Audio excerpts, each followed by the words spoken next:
Jeff Clarke, you get your shit together. This is an opportunity. And then I get a call saying, oh, yeah, you're coming back. I worked, and I succeeded, but was I happy? I have to constantly redefine what is success. Because if you think that the only way you're going to be successful is by booking, you are going to be so unhappy. Why are you acting? Why are you here? Because there's so many other things you could be doing with your time. Be honest with yourself about what you want to do and then work backwards and figure out how you're going to get there. 1, 2, 3, let's switch this up.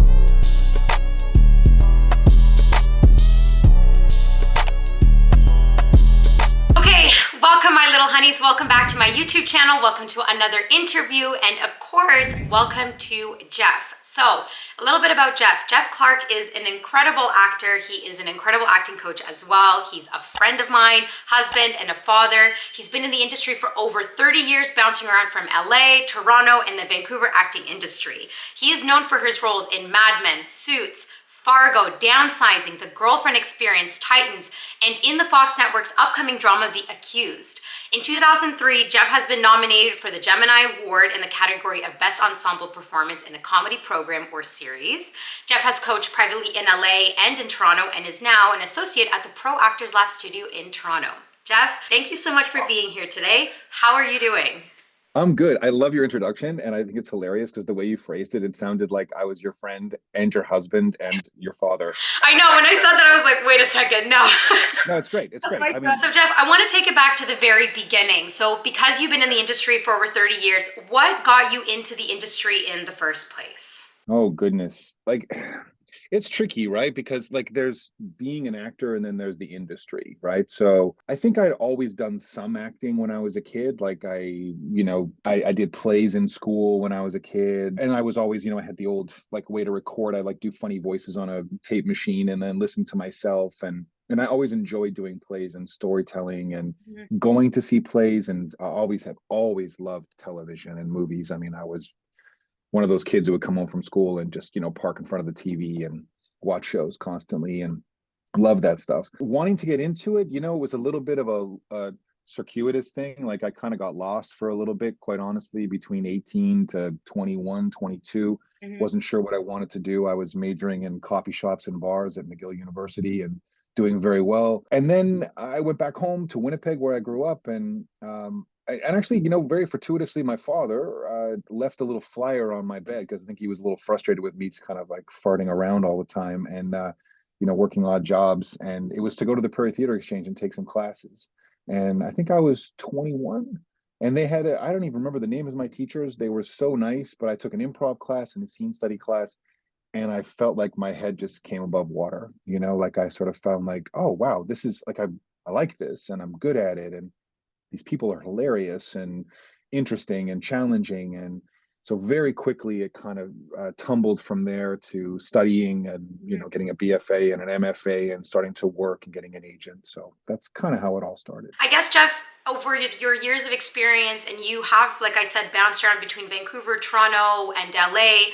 I guess now, the world we live in, and especially where Toronto has come up a lot, do you see a huge difference between Vancouver and Toronto being the biggest, largest Canadian cities in terms of acting? And then what about Toronto and LA? Are we kind of almost on the same level?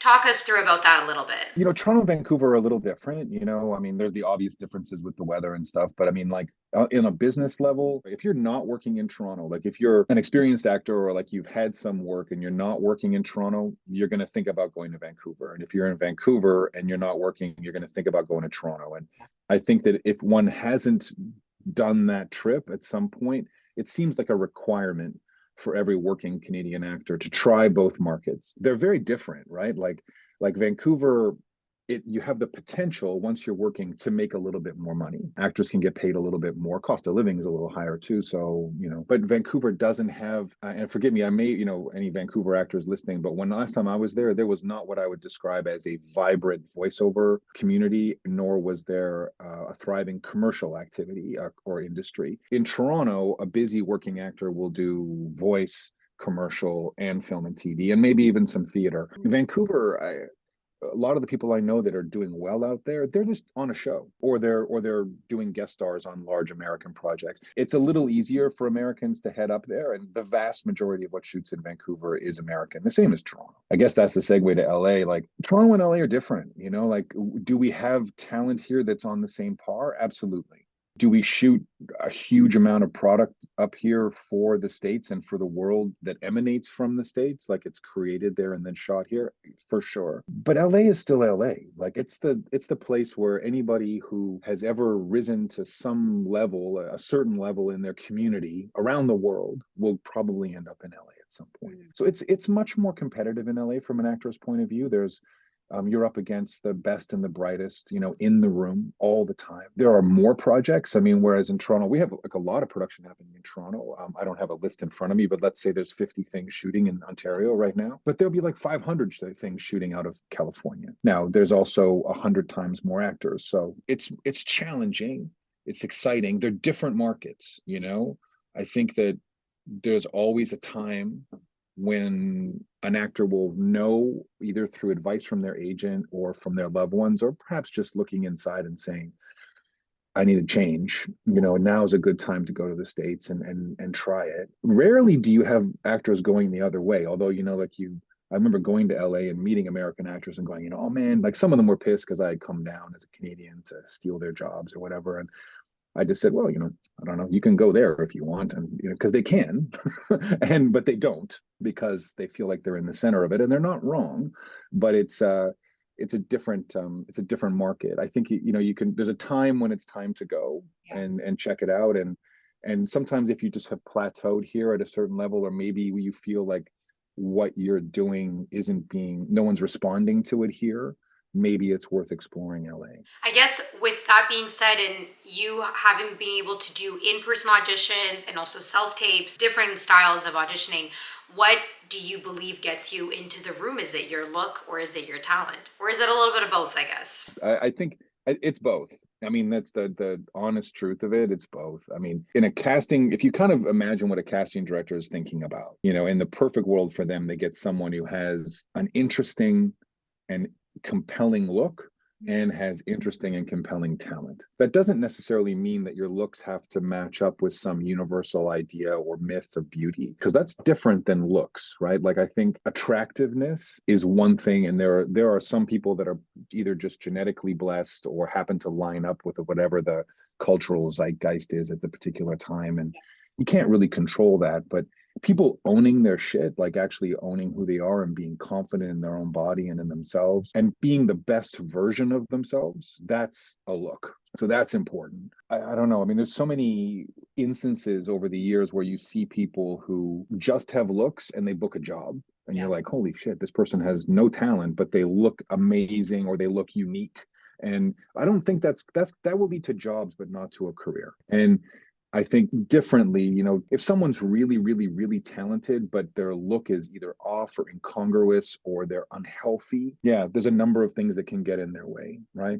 It's funny because as actors, we always think about looks just being about looking good or not looking good. So that's a long answer, but No, I but that's think it's both. so I guess part two, continuation of this question from your coaching, teaching experience, what makes someone a good actor? I think it's a couple of things. You know, I just because I was just talking about awareness, I think awareness is key to understand and be honest with yourself where you're at. You know, like what do you actually know how to do? And I mean just basic stuff. Like, are you okay with memorizing stuff? Do you understand where your voice sits in your body?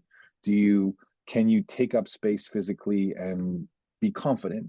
You know, do you have a sense of being worthy in your own work? These are important traits because then you have to be able to, if you can do that and be present in as yourself in a room with other people speaking words that are not your own, you're well on your way to a successful career, because then we can start to modulate and modify and act and create art with that. Also, it really, really helps to understand consistently across the board when I work with actors, and I try to hold myself to the standard too, is to always be in touch with why are you acting, why are you here?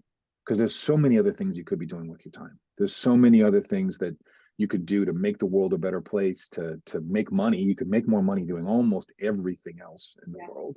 So why are you an actor? Why do you need to do this? And I think that if people can play close to their passion, to that driver, that thing that keeps them going, that's interesting. For myself, acting has always been about making sense of the world. Who are we as people? Who am I in community? Why do we do what we do? The mysteries of our hearts and our voices and our stories are just so fascinating to me. That's why I do it. And I get a real kick out of it, as well. Because it's also really, really fun to live the dream a little bit. Like the what if we actually got to say what we wanted to say?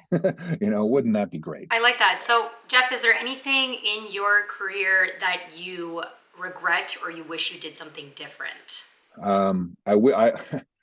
I I regret that I can't say I don't have any regrets. The no, the I don't know. It's always the glib answer, like, oh no, man, I've lived a full life and I got no regrets, Sam Elliott, or whatever. And you're like, it's bullshit.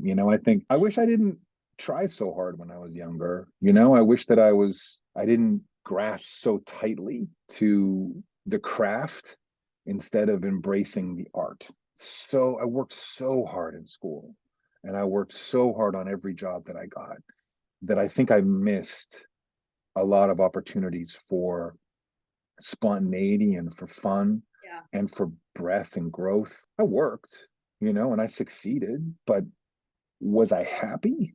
I don't know. I was driven. So I wish that I didn't grip so tightly to the talent. I think that's interesting. It's about letting go of the resistance. And I think you can take that into almost anything that's in your life. Like, oh, I really, really want to be loved and have a relationship. Well, I think if you let go of the resistance and just allow the love to come to you, then it probably will work. It will just work its way through, right? It's the same thing with the acting. You talk about like the grip. It's like getting into a canoe and going against the current. Well, it's a lot of work. You're right. And I'm not saying we should all be acting like Jesus take the wheel, like that's a crazy idea too, right? But you'd have to be engaged. But yeah, I mean, the current could take you. I'm just trying to get my metaphors. I'm driving, I'm in a canoe. What am I doing? And the canoe's taking me down the river. That's good. Unless I really need to go that way though, Anastasia. Like if I actually need to go over there, it's good to know how to paddle. Right? So, but yes, if I realize after a week of paddling upstream that that's all I'm doing, yeah, there should be other options. Again, awareness. So Jeff, when is it a good time to switch over to American market? And maybe even now after COVID, does that even mean anything anymore? Maybe 10 years ago, we should have rushed as soon as you had the opportunity. Maybe now, not so much. What do you think? I think it's a complicated question. Things are different now in that we have full access through self-tapes to all markets around the world. Technically, if you don't have working papers, you're not going to get hired in certain markets. If you want to explore LA, and I think it's worth it for most actors to at least go there and experience it, even if you only go for a minimum, you should go for like a month or two and try to figure it out. But I don't advise people to go to LA with nothing, because you meet people who had nothing when they got there, and are from other countries who don't have papers and they're struggling. I don't know what we expect. There was a time, and I think that mythology still, resonates, that there was a time where as a Canadian, you could be like, you know what, I'm going to LA. And you just get on a plane and you go down there with like a few $1,000s. And if you got in a room and they liked you, they would get you a development deal, or they would get your O1 for you, or even get you a green card. Those days are so far gone. Now, if an actor here, for example, like say you've been doing a lot of small parts and you finally get a part on like a network TV show here in town, like a US network show, and it turns into a recurring, and you actually have something to say in the show. I'm not talking about like, write this way, sir, or, take these documents or whatever. Nothing wrong with those parts, but, that's not how you're going to build and get a green card. But if you have something and all of a sudden if the writers take to you and you get a storyline and all of a sudden you're in 7 out of 13 episodes and you've got billing and you've got good relationships with the producers, the directors, and your co-stars, then I would think you'd be foolish not to try to translate that into getting representation in the States, because that's the best time to go when there's something happening and you're on a show that's about to air or is airing and doing well. Go get yourself, you talk to your agent here. Hopefully they can introduce you to a manager in Los Angeles. Or if you're on your own, then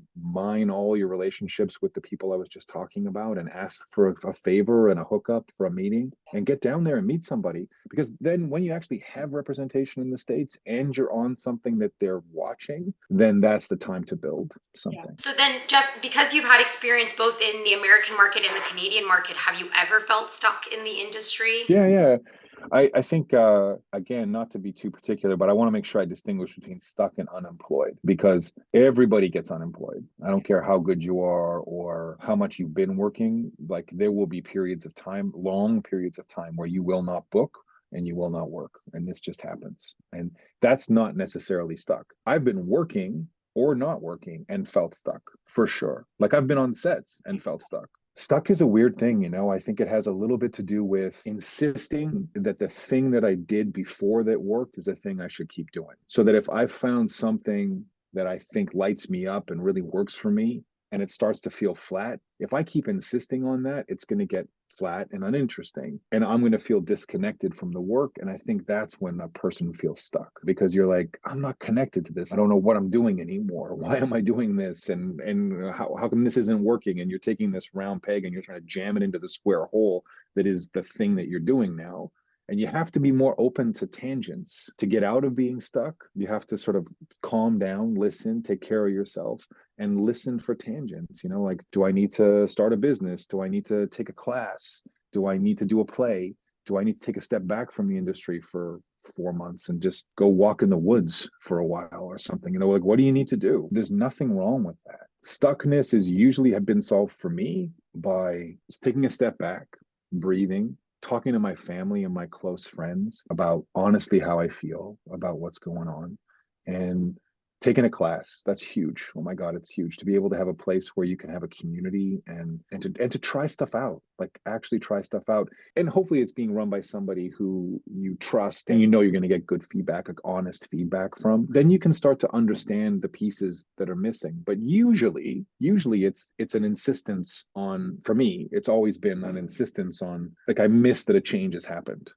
Like, oh, what do you mean I'm older now? What are you talking about? Or what do you mean it matters that I'm this much heavier, or that, why am I insisting on doing this particular dialect all the time, or whatever it is? I don't know. I'm random examples, but like, you have to be more open to possibilities that things are changing, whether you like it or not.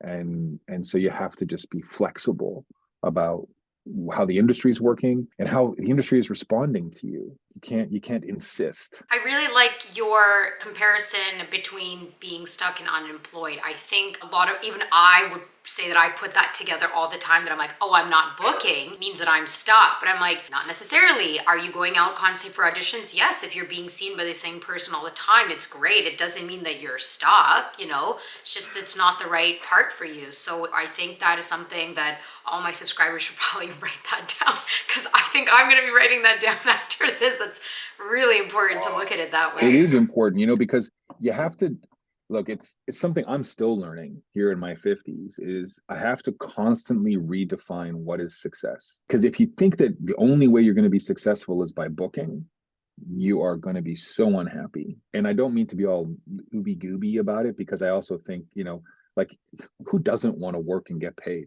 right? Like, it's so good when it happens, usually, right? But at the same time, we have to be flexible about, hey, I got called in by this casting director and they've never seen me before, and that was awesome. Or I did really well. I was in the mix on this thing and I didn't book it, but man, like, I've had 3 auditions with that casting director again since, because these things have a way of coming around, right? Yeah. Like, you audition once for, I don't know, like, pick a good casting, like Stephanie Gorin here in town. She brings you in for Fargo, and you audition for it a couple of times and you go, well, that went pretty well, but I didn't book it. I guess I hope, are you stuck? Is there something wrong with you? No, because she keeps calling you in and then you book it and you're like, oh, that's great, but it took a year. Just be careful, that you're not conflating the two, right? They're different. So since we're talking about, being stuck and unemployed in that sort of area, have you personally, Jeff, ever gone through a dry spell with not booking? And if you have, how did you cope with it? So many times. Oh my God. I wish I could say, oh, hell no, I work all the time. Hang on, I got to go now. They're picking me up to take me to set. Sorry, babe, gotta go. Uh, no, are you fucking kidding? No, of course, it happens all the time. I mean, I don't know. I mean, like COVID, like Oh, well, I don't yeah, even know it's where a to big start with that. obvious I mean, one. should I just remove that from the conversation because that was the biggest dry spell in the world for most actors. Yes. A lot of people, some people were able to get a lot of work. I don't know. Personally, I took a step back to be with my family during COVID and didn't work on purpose for a couple of years. Weird. So that was a self-imposed dry spell. So I won't count that one. I can think of a couple. The most profound dry spell I've ever had was when I first moved to LA with my green card. I had been going back and forth to LA with my wife and I. She was an actor at the time, and we were going down and we're doing well and still working up here. And our green card took forever. I mean, like a stupid amount of time. It was 3.5 years from the time we applied to the time we got it. And then as soon as I got down there, even though I thought I had everything set up, I had a manager, I had an agent here, everything was good. My agent up here retires as I'm moving down. And then as I get started, with my green card and actually wait the month to get my social security number, everybody dropped me. Like they're all Wow. like, I don't know if we really want to do this. And I'm like, what? And like the moving truck is pulling up, we're unloading. So I'm like, well, you know what? Fine. I'll hustle. I'll figure it out. Right. So I'm hustling. I'm taking classes, at all these different studios around LA, trying to, do casting workshops, to meet people because I haven't met anybody. That first 6 months, like nothing, right? Like I burned through all my money. Not like, I mean, I've never been that guy to like go and gamble all my money. I wish I had one of those cool stories of like, I was so wasted for this year. Like I blew all my money. I've never done that.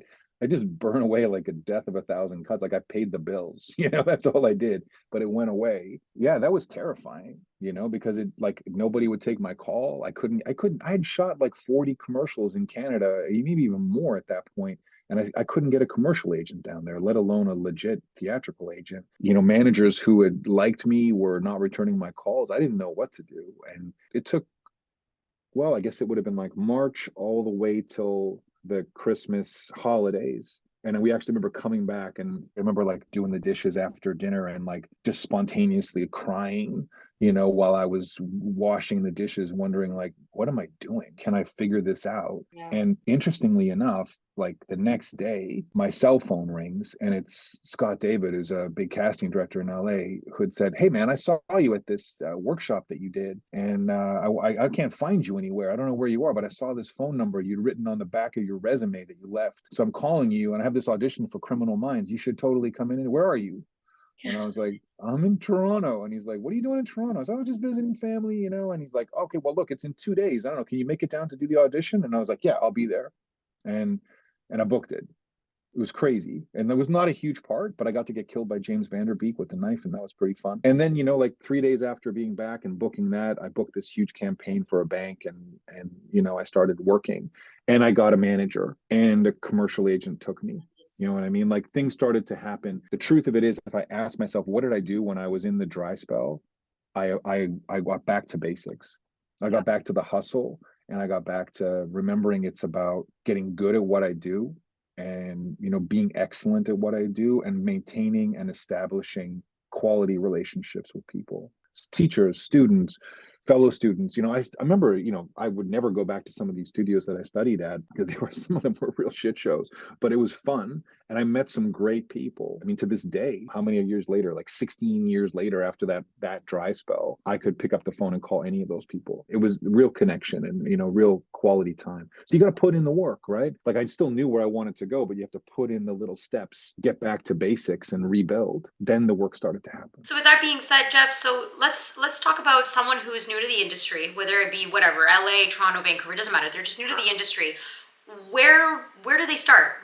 What's their first step? Depends on what they want to do, right? I think that they should find a class. They should start to audit classes. That's the best place to start. Audit classes, assuming you're near where classes are happening. If you're away from a city, that's hard because there are not a lot of options, right? Like there might be like one person running classes, and it may or may not be, that can be a real crapshoot, right? Audit classes, yeah. Like, and if places don't let you audit, then they're not worth going. Like you should all studios should be willing to let people, especially newbies, come in and take a look, and say, oh, this is what happens here. It's not about protecting what we teach. It's about engaging with each student, so that they can find what's right for them. And then trying to and be honest with yourself when you're starting out, what do you need to do? Like if you haven't done a vision board, you should probably do a vision board. So if you can figure out where you want to be, then you have to work backwards and go, well, say you want to be on Star Trek. It's great. The new show that Star Trek's got, it's great. It's a great show, right? So you go, okay, that's where I want to be. Well, how do I do that? Who's casting it? What do I need to work on to get there? Well, if you don't have any acting training at all,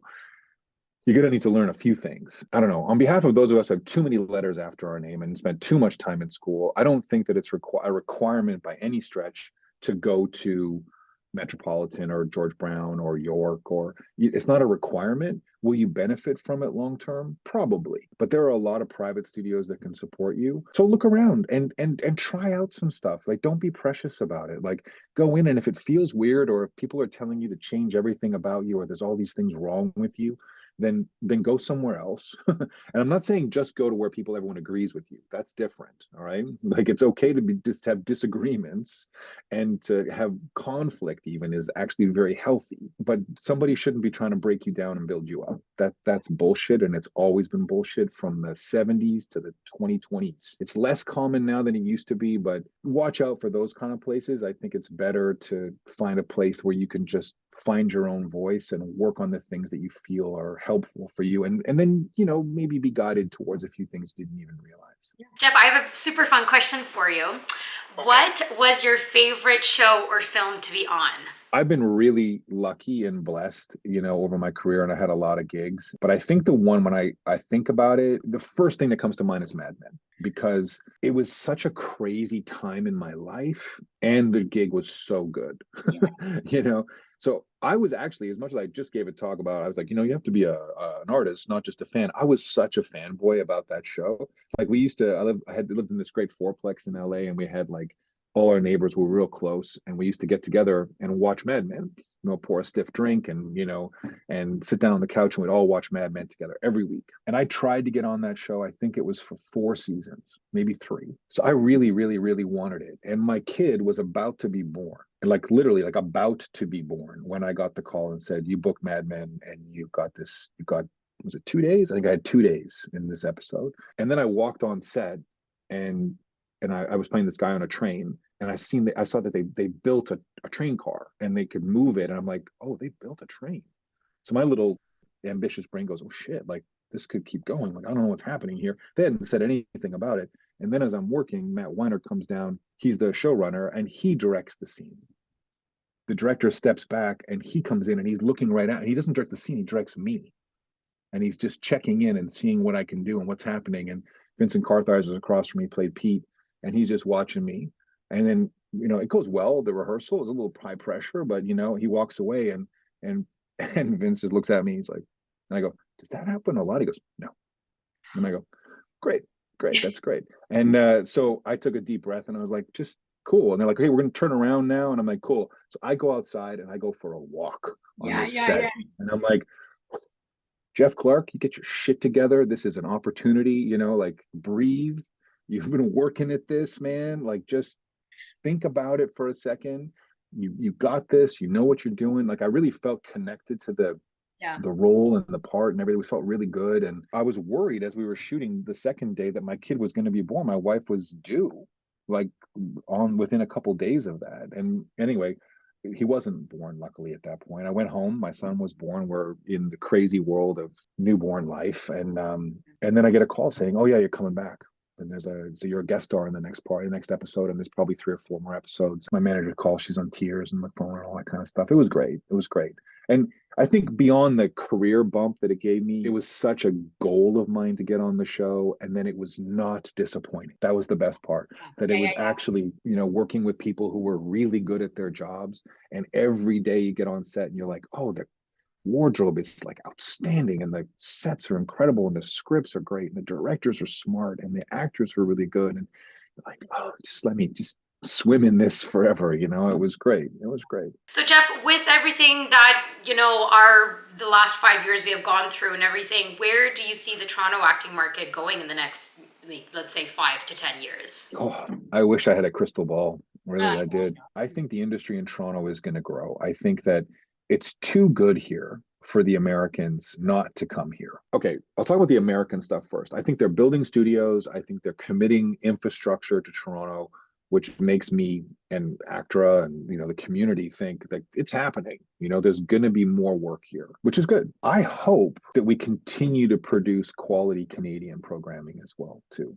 I really do. I hope that we can, that we get another more than just Schitt's Creek, that we get something that's like really great and that has legs and and has an international audience and films, right? Like good films. I always think of television first because I've primarily worked in TV, but all of it, it's all kind of mixed together now anyway, isn't it? Right. But yeah, I think I'm pretty optimistic about it. I said this before, but I think it's a really exciting time to be an actor in Toronto. I think that there's lots of content being generated.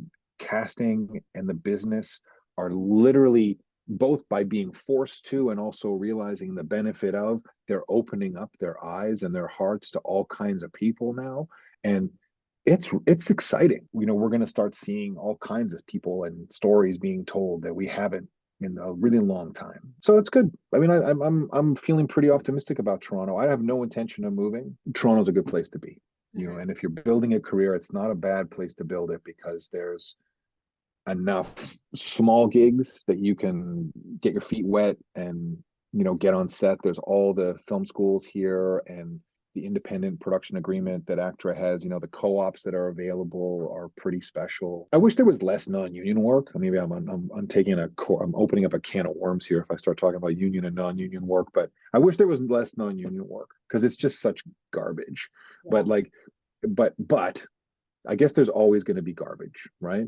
Somebody's going to want to produce something for $5. And then once they figure out how to produce it for $5, they're going to, hey, maybe we can do it for $4. And they're just going to keep going down, both in quality and the way they treat people and in the kind of stuff they're making. I don't think union necessarily immediately means high quality, but I've never seen really high quality non-union work. So it doesn't mean the actors are bad. It's not about that. It's just the whole entity is just set up for mediocrity.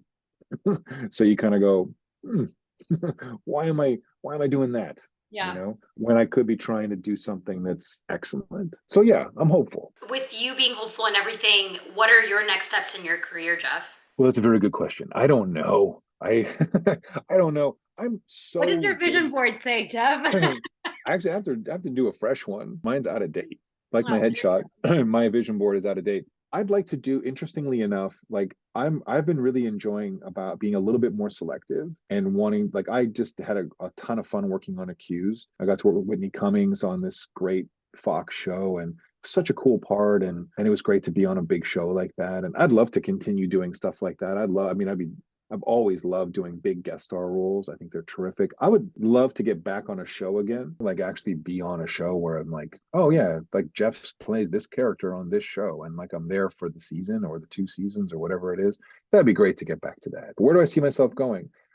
That's one of them. More voice work. I'm really, really enjoying doing voice work these days. I find it really satisfying. It fits my schedule really nice. I know it sounds super practical, but like I'm a busy dad.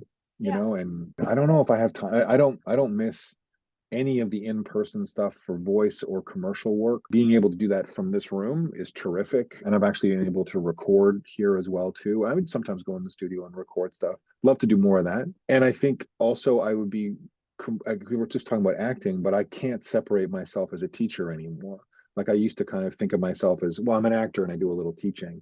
But like I'm really a teacher now. Like I love teaching and I want to do more of that. Jeff, I have one more question, and this is an important one to all my honeys, my subscribers. What advice can you give to beginner new actors? Be kind to yourself. Be kind to yourself and be honest with yourself about what you want to do, and then work backwards and figure out how you're going to get there. I guess, if you're brand new, you should audit classes. You should go and see and absorb as much art as you can. I think if you're brand new, you should start journaling. Julie Cameron wrote this book, and I think she wrote it primarily for people who are recovering addicts, but it's not about that. It's about embracing a creative life. She has a lovely discipline called the morning pages. And I recommend to people who are just getting started, rather than like perseverating and getting sucked into social media, like, and all the FOMO that comes with that. I think it's careful. Like it's you got to keep every day you should be getting up with no distractions and opening a blank page and writing out your thoughts. Just write them out and free associate for 3 pages and then put it away. Yeah. And then open up your social and make yourself a cup of coffee or do what you got to do. And also, if you can create, you should create. But yeah, I think be engaged, create. Yeah, that's important. Don't wait for people to say, oh yeah, you're hired, because they're probably not even going to see you if you're not doing something. Mm-hmm. Oh, Jeff, this has been so amazing. Thank you so much for doing this interview and just having a chat. I love chatting with you, and I've talked about you on my channel a lot because I talk about going to class and everything. And so I'm just excited to be able to have another fun conversation with you. So I appreciate you taking your time and doing this with us. So I appreciate you, and it was a pleasure talking to you as well. Always is. And much love to the honeys. I don't yes, know what that means, yes, but exactly. There you go. Honeys, this is the end of our interview. I will link down anything that we talked about in this interview. I'll link it down in the description box. If you would like to, please check out Pro Actors Lab Studio in Toronto. That is a studio that I am going to, that I've talked about a lot. Jeff Clarke is actually my teacher. This is Jeff Clarke, the one that I've talked about. And so check out his classes, and and if you can, check out his work. Honeys, thank you so much. Thank you, Jeff, and we will all see you next Friday.